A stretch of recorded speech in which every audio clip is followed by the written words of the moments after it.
भारत के बिहार राज्य में स्थित एक अनोखा जिला जिसे मोतिहारी यानी पूर्वी चंपारण के नाम से जाना जाता है। वैसे तो चंपारण दो भागों में विभाजित है, जिसमें पूर्वी चंपारण जिसे मोतिहारी और पश्चिमी चंपारण जिसे बेतिया कहा जाता है के नाम से जग जाहिर है। पूर्वी चंपारण महात्मा गांधी की वजह से बहुत ज्यादा लोकप्रिय हो गया।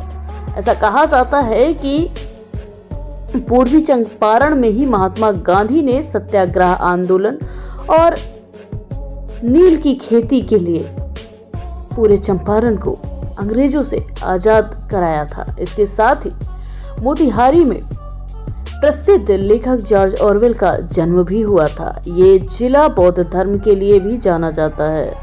वाल्मीकि नगर देवी सीता की शरण स्थली होने के लिए काफी प्रसिद्ध है और कहा जाता है वाल्मीकि ने रामायण यहीं लिखे थे। इसके साथ ही यहाँ की ऑफिशियल लैंग्वेज की बात की जाए तो भोजपुरी बड़े पैमाने पे बोली जाती है।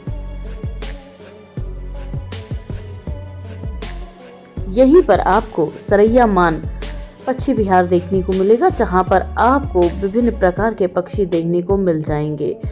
चंपारण में भदैया घानी धान, गेहूं, मक्का, खेसरी और कई तिलहन की फसलें होती हैं। चंपारण नाम इसलिए पड़ा कि यहाँ पर किसी जमाने में चंपा के बहुत सारे जंगल होते थे।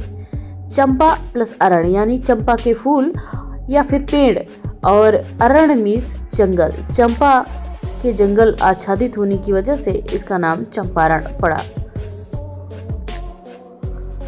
पूर्वी चंपारण यानी मोतिहारी के कुल क्षेत्रफल की बात की जाए तो 5228 वर्ग किलोमीटर है।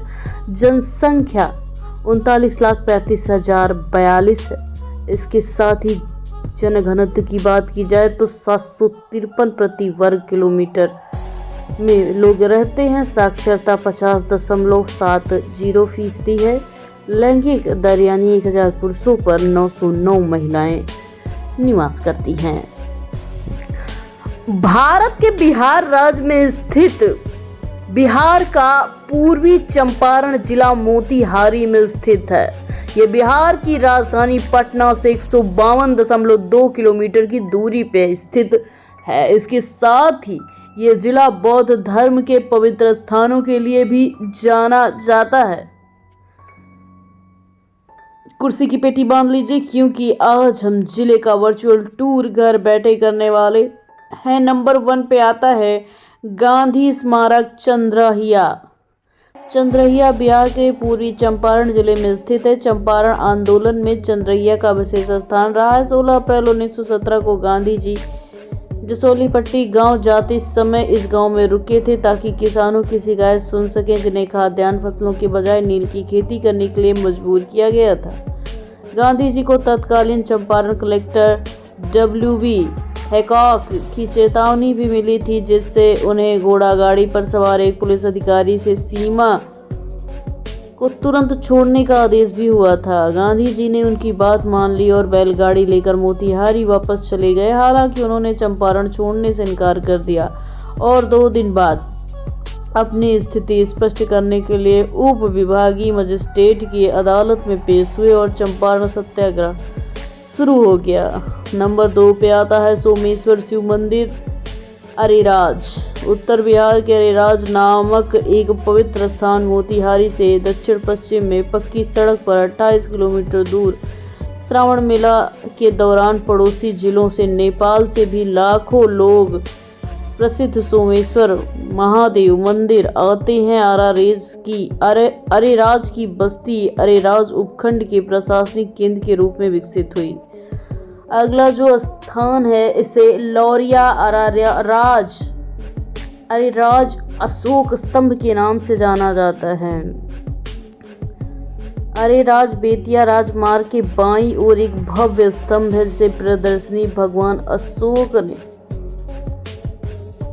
249 ईसा पूर्व में अरेराज उपखंड के लौरिया गांव के पास बनवाया था। स्तंभ धर्म जैसा स्तंभ एक पॉलिश किया हुआ बलुआ पत्थर ब्लॉक से बना है।